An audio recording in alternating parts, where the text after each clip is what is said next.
So we are all part of the circular economy. We all need to make our contributions. What we do with our waste matters. We're all the citizens. So it matters whether we try to avoid waste, whether we litter, for example, and also whether we separate our waste. Waste separation is central for recycling, because if waste does not get separated in the households, then the materials that we can still use will get contaminated, for example, by food waste. And then it gets much more difficult to extract the materials that can still be recycled.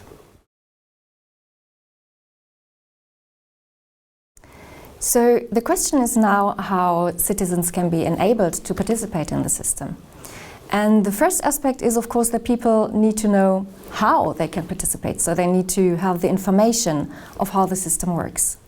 And the second aspect, and that is just as important, is to let people know why they should participate in the system.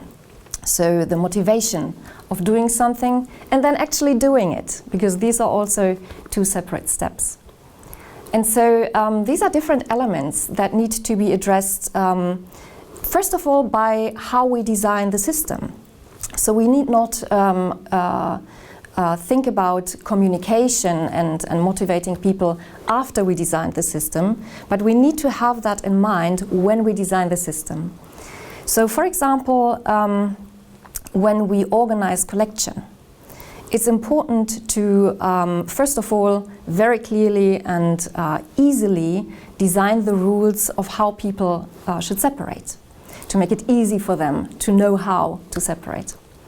But then if you are implementing changes, you have to listen to the people, what they say, what they want and what their needs are, because you cannot implement a system without talking to the people, especially in countries where we have a large informal sector. That means where also waste pickers, they are collecting waste and having or doing some kind of business there to earn their money, to earn their living. So that's also important to listen to them.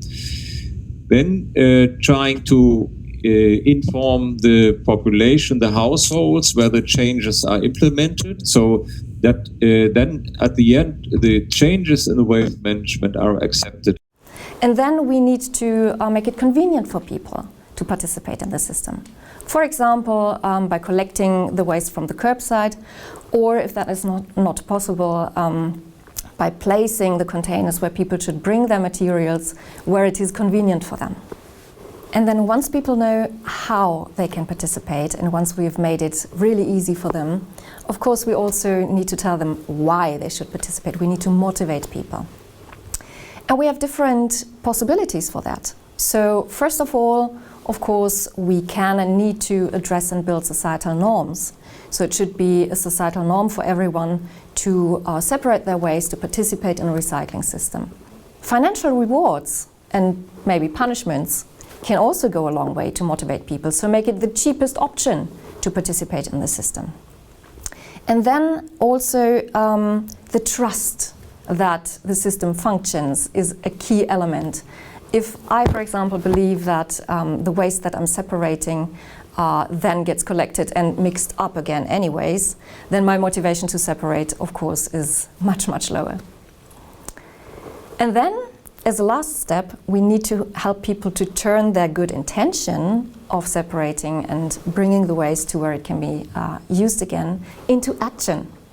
And this is again where the design of the physical system of waste collection, of waste separation plays a key role. Because then we need to make it as convenient, as easy, and as attractive as possible for people to actually take the step of participating.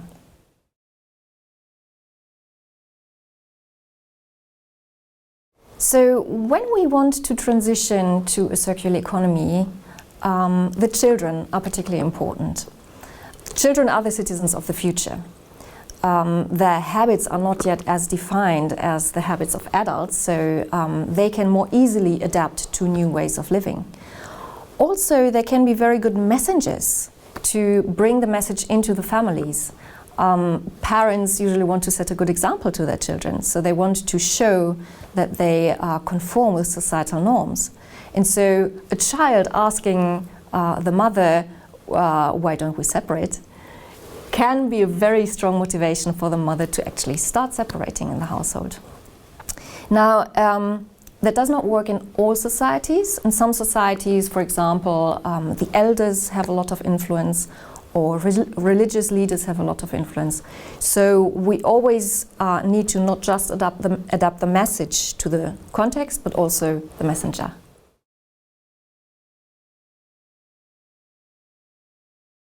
Yeah, regarding the education and promotion measures for separate waste collection, I think this should be done by many stakeholders. So, of course, the government is informing the households about waste collection and changes in waste collection, but also the PRO should have some money there in place to inform about the separate waste collection, how it's done, so that every household has the chance to do it in the right way.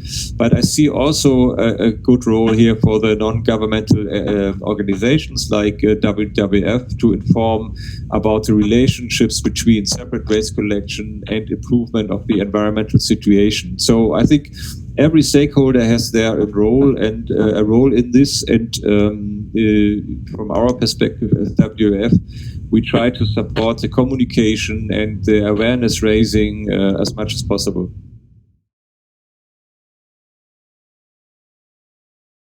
I would say my biggest lesson learned in waste education is, on the one hand, how challenging and time-consuming it can be to change the broad societal norm towards waste separation and recycling.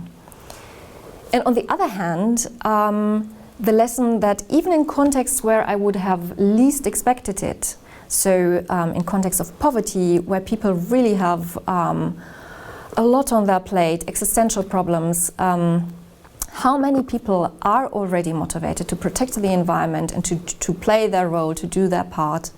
And so I think in every context there are front runners who can really be multipliers in their respective communities.